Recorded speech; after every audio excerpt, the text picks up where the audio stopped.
My name is Maya Collins. I'm 29 years old, and 3 months ago, my boyfriend asked for space over text at 4:47 p.m. on a Thursday. He didn't say it like a breakup. That almost made it worse. He said it like a scheduling update. I was in the break room at work, staring at the microwave count down the last 30 seconds on my reheated coffee, when my phone lit up. Hey, been thinking a lot lately. We need to take a step back. I'm not ready for serious right now. Need to figure some things out. The fluorescent light above me hummed. The microwave beeped.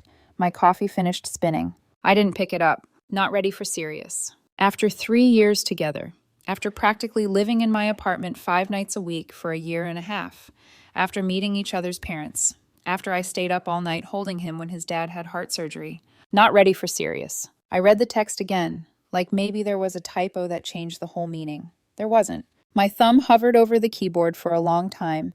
I could already hear the script his sister would use. He's confused. He needs time. You can't pressure him. But he was the one who hit send. So I just typed, understood, let's take that step. Sent it. Put my phone face down. Finished my shift on autopilot. By the time I got home around 7, the sun was leaking out of the sky and my apartment felt crowded. His life was everywhere. His sneakers kicked off by the door. His shaving kit on my bathroom counter, beard trimmer plugged into my outlet. His laptop open on my kitchen table, surrounded by 3 empty energy drink cans. His temporary work-from-home setup, still occupying my spare bedroom 6 months after his boss had called everyone back to the office. His hoodies hanging in my closet, his jeans folded in my dresser, his favorite mug, chipped blue ceramic, sitting in my sink with a ring of dried coffee at the bottom. The eucalyptus diffuser he'd insisted on buying hummed quietly, filling the whole place with that hotel spa smell he loved. It hit me then. For someone not ready for serious, he'd made himself awfully comfortable in my serious life. I dropped my bag on the chair and just stood there. If he needed to take a step back, fine. I could help with that. I picked up my phone and called Tyler, an old friend who did property management. Hey, he answered. Long time. What's up? Ty, I need a storage unit, I said. My voice sounded weirdly steady. A big one. Tomorrow morning, if possible. Silence, then. Okay. You moving? Not me, I said. Just everything that belongs to my not-ready-for-serious boyfriend. Whoa, a low whistle. Maybe sleep on it first? No, I said, looking at his hoodie draped over the back of my chair like it lived there. I'm wide awake. How much for a 10x10? $140 a month. First month free if you sign a year lease. Perfect, I'll take it. I showed up at the storage facility at 9 the next morning with my beat-up SUV, a stack of flattened boxes, and a knot of adrenaline in my stomach. The manager slid the contract across the counter. Unit 247, down the second row, left side. Here's your code. It felt like I was signing more than a lease. It felt like I was signing an eviction. 6 hours. That's how long it took. I started in the closet. Every shirt that wasn't mine went into a box. Every pair of shoes that wasn't mine. His cologne collection. The ugly striped tie he never wore but refused to throw out. Bathroom next. His razor, shaving cream, the aftershave that smelled like cedar, half-used deodorant, that random jar of hair product he brought over and never took back, even the toothbrush he kept for convenience. Kitchen. The fancy espresso machine he had to have, the milk frother, his protein powder, his obscure hot sauces, the stainless steel water bottles. I found the receipt for the espresso machine in my junk drawer. $340. He'd made a big point about how generous he was when he bought it. I put the receipt in the box too. Spare bedroom. His monitors, his gaming console, his controller, the ugly black office chair, stacks of papers from his job. Every cable, every charger, every tangled mess went into boxes, labeled with black marker. Living room. His throw blanket. The extra pillows he insisted made the couch more aesthetic. The stack of video games under the TV. I didn't rush. I took pictures of everything as I packed it. Each box open, clearly showing what was inside. Evidence. Not for court, necessarily. For myself. Somewhere around hour 4, sweat sticking my hair to my neck, it hit me. He had slowly moved in without ever actually taking responsibility for living here. I was the one on the lease. I was the one paying rent, utilities, internet. He was the one who got to say, after 3 years, that he wasn't ready for serious. By 3 in the afternoon, my SUV was packed full. I drove to the storage unit, backed up to the door, and started unloading. Box after box. lined up neatly against the walls, clothes stacked on one side, electronics on another, kitchen stuff in its own corner. I made a little aisle so he could walk in and see everything clearly. When I was done, I stepped back and took a panorama photo. Everything he owned in my world, contained in a 10 by 10 square of concrete and corrugated metal. I locked the unit, slid the key into my pocket, and exhaled. On the drive home, my hands shook a little on the steering wheel. Not from doubt, from adrenaline. At 5, the locksmith arrived at my apartment. "Breakup?" he asked mildly, swapping out the old deadbolt for a new one. "Something like that," I said. "Best money you'll ever spend," he replied, without looking up. He charged me $290. Worth every cent. At 6, right on cue, my phone buzzed. "Hey, want to grab dinner?" I stared at the message. A few seconds later. "Tomorrow then, we should talk." I leaned back against my now much emptier couch and typed. "About what?" "About us. About what I said yesterday." "You said you needed space. I'm giving you space." "I meant emotionally, not physically. LOL. I didn't laugh. "Everything you've left at my place is now in a storage unit on Riverside. Unit 247. Here's the address and code. Rent is paid through next month." The 3 dots popped up, stopped, came back. "What the hell, Maya? You moved my stuff out?" "You said you needed to take a step back. Nothing says step back like separate living situations." "I didn't mean break up." "Then you should have been clearer. This is insane." "No, this is me respecting your boundaries." My phone started ringing immediately. His name lit up the screen. I let it go to voicemail. He called again and again. 14 calls in 2 hours. I didn't pick up once. Around 10, I finally listened. Voicemail 1, him, angry. "Okay, what the actual hell, Maya? Call me back right now." Voicemail 4, defensive. "You're being ridiculous. I just needed some breathing room." Voicemail 9, cold. "Fine, be petty. You're going to regret this. You're throwing away 3 years over a text." Voicemail 14, crying. "I didn't mean it like this. Please, just talk to me." I deleted them all. Went to bed in a quieter apartment that suddenly felt bigger than it had in years. For the first time in a long time, the place smelled like just my detergent and my shampoo. No eucalyptus. I thought that might be the end of it. I was wrong. The real storm didn't start until the weekend. The storm started Saturday morning. I was making coffee in my suddenly silent kitchen when the buzzer to my building shrieked. I checked the screen by the door. There he was, standing in the lobby, hands jammed in his pockets, pacing. I let it ring. The intercom crackled. "Maya, we need to talk." "No, we don't," I said, even though he couldn't hear me. He hit the buzzer again, and again. My phone lit up. "Buzz me in, please." "You're overreacting." "We can work this out. Just let me upstairs." I typed back. "You told me you're not ready for Sirius. Sirius would be having access to my apartment. I'm honoring what you said. Stop throwing my words back at me. I'm just respecting the boundary you set." He stayed in the lobby for almost an hour. I watched him on the camera, pacing, gesturing at his phone, running his hands through his hair, like he was the one heartbroken. Eventually, our building manager came on the line. "Maya, do you know this guy?" "Yes, he's my ex. He's not coming up.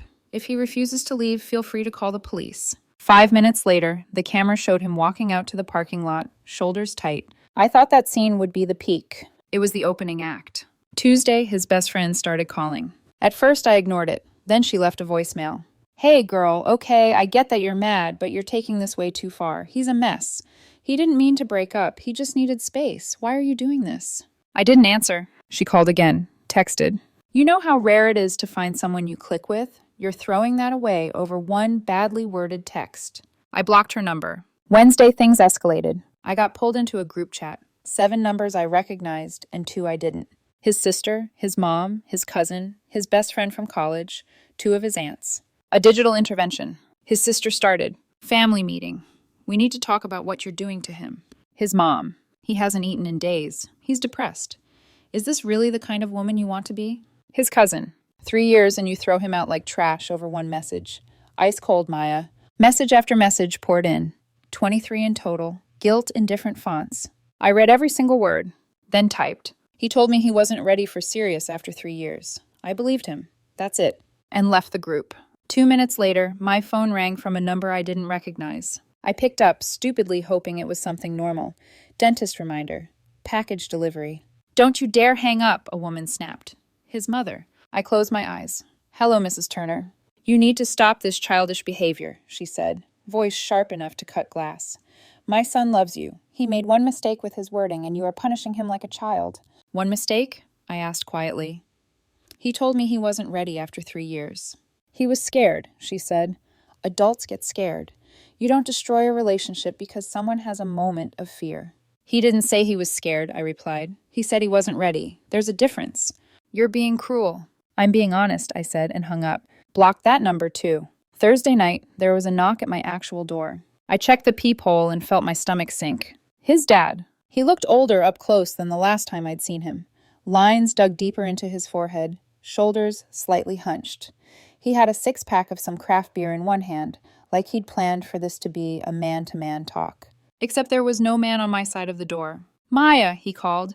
I know you're in there. Your car's outside. I backed away from the door and sat on the arm of the couch, listening to my heartbeat in my ears. I didn't answer. I just want to talk, he tried again. You owe him that much. I stared at the scuffed spot on my hardwood floor where my ex used to drop his keys. I didn't open the door. After 30 minutes, I heard his dad sigh and walk away.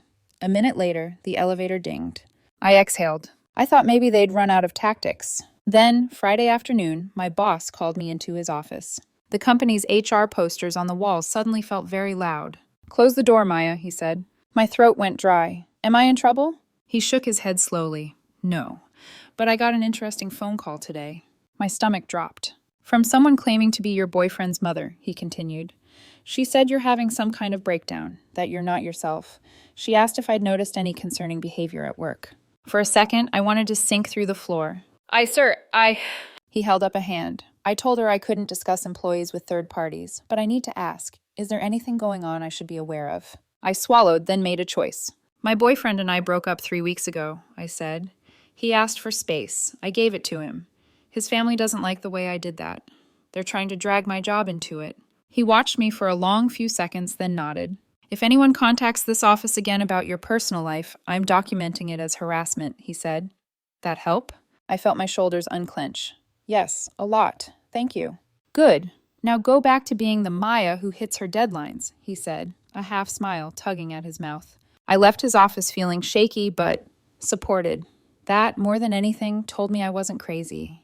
They were. The real breaking point came the next day at the grocery store. I was in the checkout line, unloading produce and a frozen pizza onto the conveyor belt when I heard, "Oh my God, you have some nerve." I turned. His best friend stood there, cart angled to block my path, mascara already slightly smudged, like she'd been crying in the car to warm up.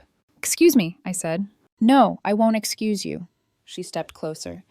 "Do you have any idea what you've done to him? He's falling apart.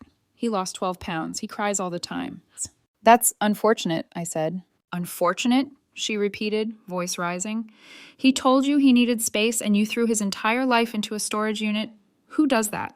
"He told me he wasn't ready for serious after 3 years," I said, carefully placing a carton of eggs on the belt. I took him at his word. "He didn't mean it like that," she snapped. "You know he overthinks everything." "Then maybe he should have chosen different words," I said. "You know what?" she said, jabbing a finger toward me. "He was right about you.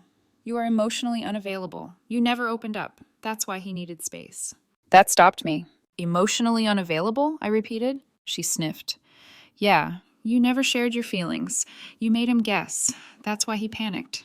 "So he needed space from someone he thought was emotionally distant," I said slowly, "but still dated me for 3 years, lived in my apartment, and had his entire life scattered across my place?" "People can change," she insisted. "They can," I agreed, which is why I changed my locks. I paid for my groceries and walked toward the parking lot. She followed me. "You know what? When you finally realize what you've lost, don't come crawling back," she said. "I won't," I said, unlocking my car. "There's nowhere to crawl to. The storage unit has better boundaries than he does."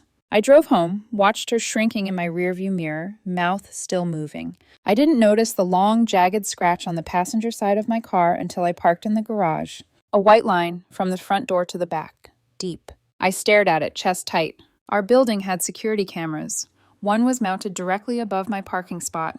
I went straight to the front desk. "Hey, can we check the camera from the last couple of hours?" I asked the manager. He pulled up the footage on his monitor, scrolled back, and there it was. 3:27 p.m., my ex walking slowly along the side of my car, keys in hand, arm extended.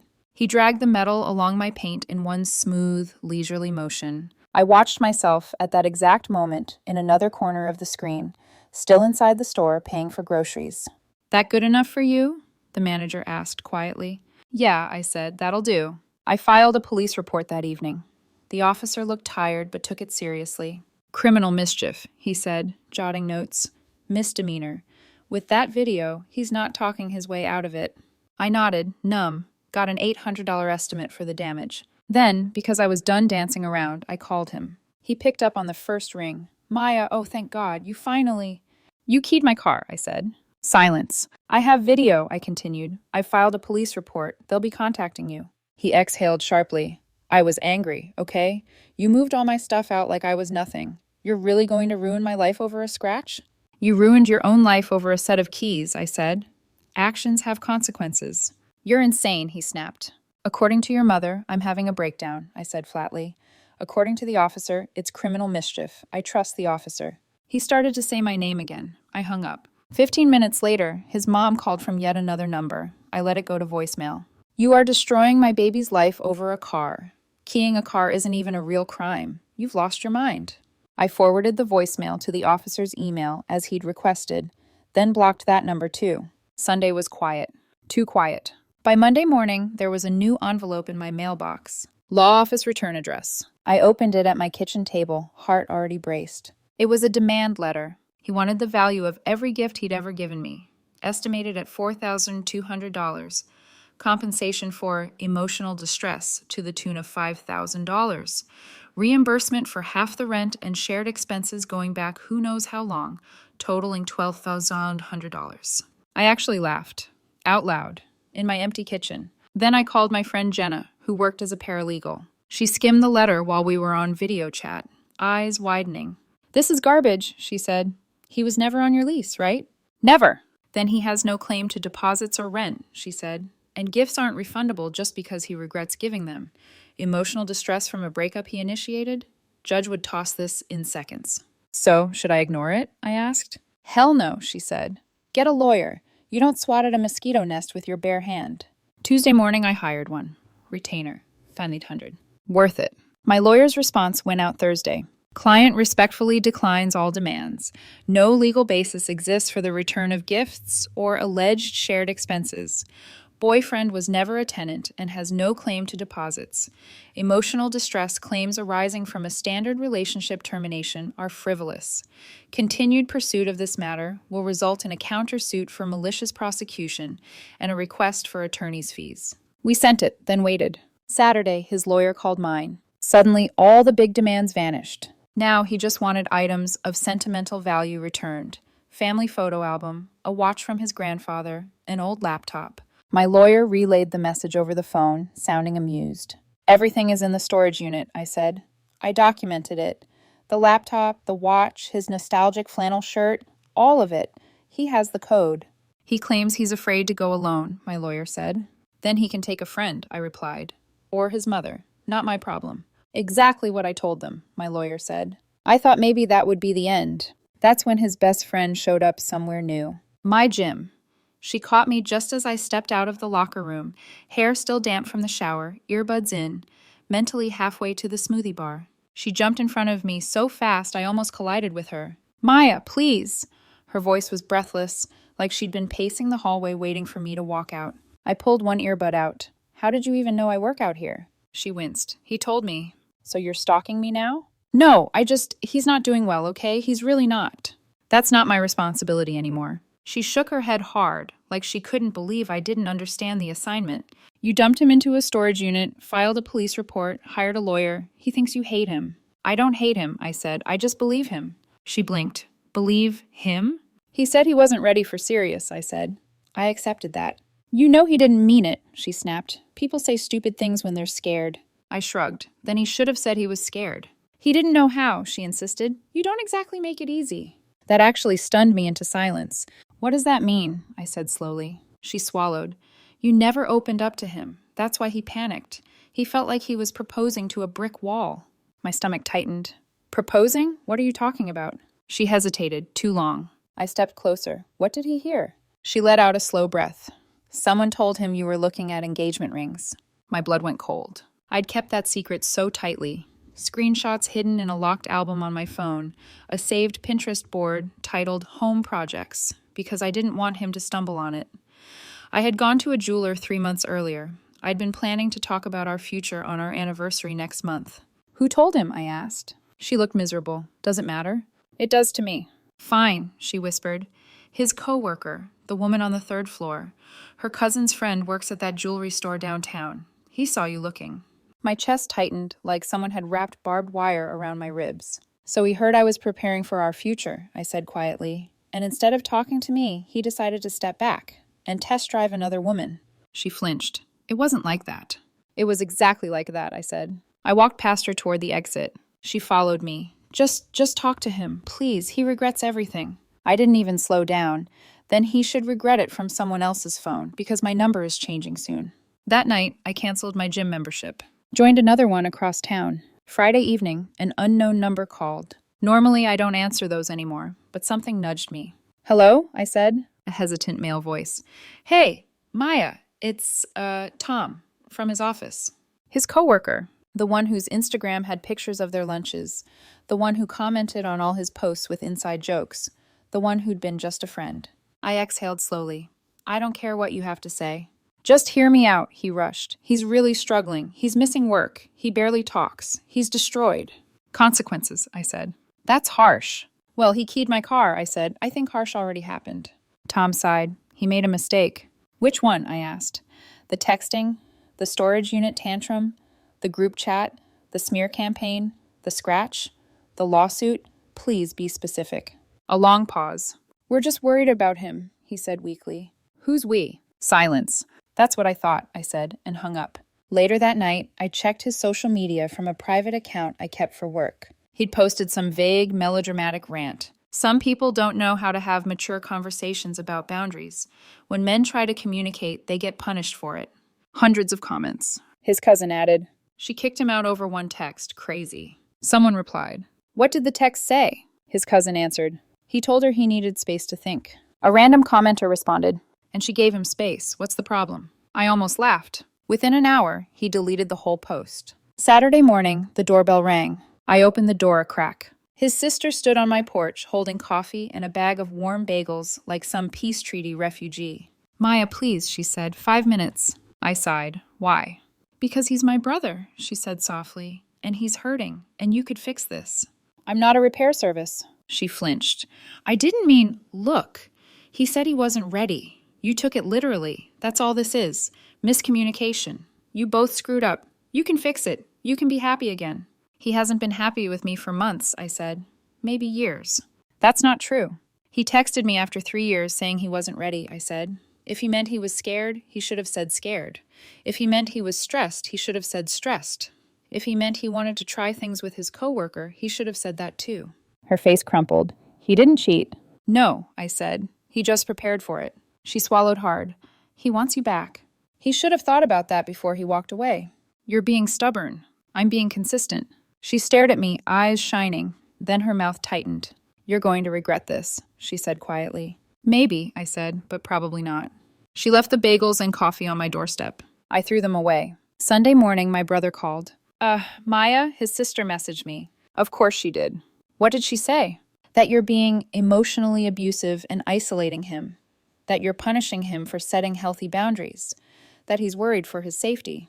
I didn't speak for a moment. You believe that? I finally asked. No, he said quickly.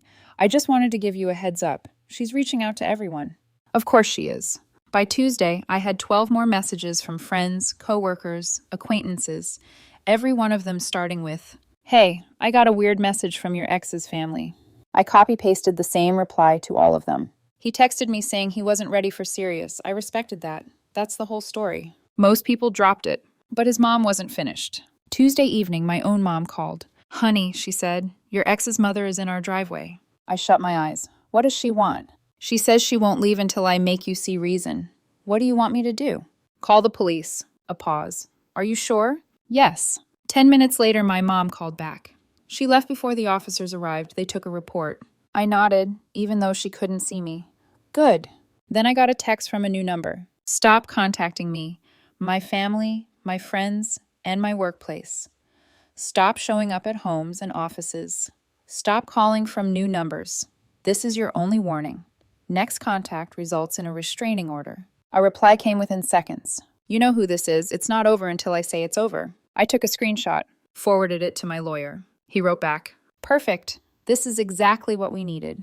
We'll file if anything happens again." For a moment, my apartment was silent. Clean, boundaried, free. But I knew the quiet wouldn't last forever. I didn't have to wait long. 6 weeks after the original text that detonated everything, it finally happened.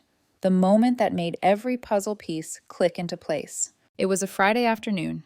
My phone buzzed with a notification from the private account I used to monitor social media for work. Nothing dramatic, just routine. But the name on the notification made my heart pause. It was her, his coworker. The same coworker everyone swore was just a friend. The same woman whose name always made him tilt his phone away slightly, like the brightness was blinding him. The same one he had sworn only talked to him about office stuff. She had posted a photo of the two of them, sitting in a warm-lit restaurant, leaning close, smiling like a couple who'd been soft-launching for months. Her caption? Finally ready to be serious. I stared at those words for a full 10 seconds. Finally, ready to be serious. The exact phrase he'd denied me. The phrase he used to push me away. It wasn't grief I felt. It wasn't heartbreak. It was clarity. Sharp, sudden, merciless. My phone buzzed again. A text from his best friend. Before you hear it from someone else. I typed back. Already saw it. Typing bubbles. Stop. Typing bubbles. Stop. It's not what it looks like. I almost laughed. I don't care what it looks like. They only started dating after you two broke up. Save it. Then I blocked her. Again. An hour later, my phone rang from a number I didn't recognize. I almost didn't answer, but curiosity can be a fatal flaw. Hello? His sister's voice. Small, cracked. Maya, can we talk? I don't see why, I said. You're going to hear things, and I wanted you to hear it from me first. Oh, I said, like the Instagram post of your brother with his coworker? The one where he's finally ready for serious? She sucked in a breath. It's not what it looks like. You know, you all should start a podcast, I said. Title it that. She ignored the jab. He was emotionally vulnerable, Maya. She took advantage. Wow, I said. He was so vulnerable he could smile for the camera. Brave. You don't understand, she said desperately. He only went out with her because he was heartbroken over you. He texted me saying he needed space, I said. He wasn't heartbroken. He was shopping. Silence. Then, Maya, okay, fine. You're right. He made a mistake, but please don't let that be the end of it. He knows he messed up. He wants to talk. He wants to make things right. No, I said. He's not what she thought, Maya, she whispered. She's not what he thought. It's over between them. That's unfortunate, I said, for them. He realized he made a mistake. His mistake, I said, was waiting 3 years to show me who he really was. Maya, goodbye, I said, and ended the call. The next morning, Sunday, another unknown number called. His mother. I didn't answer. The voicemail was dramatic enough to win awards. I hope you're happy. I hope you're proud of yourself. You broke him. Do you hear me? You broke my son.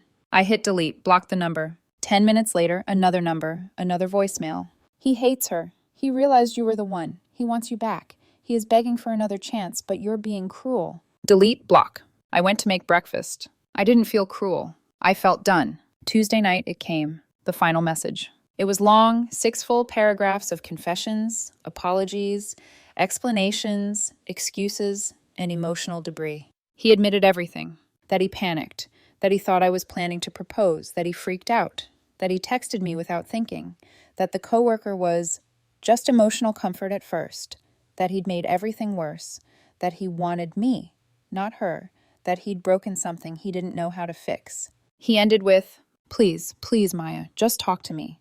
One conversation.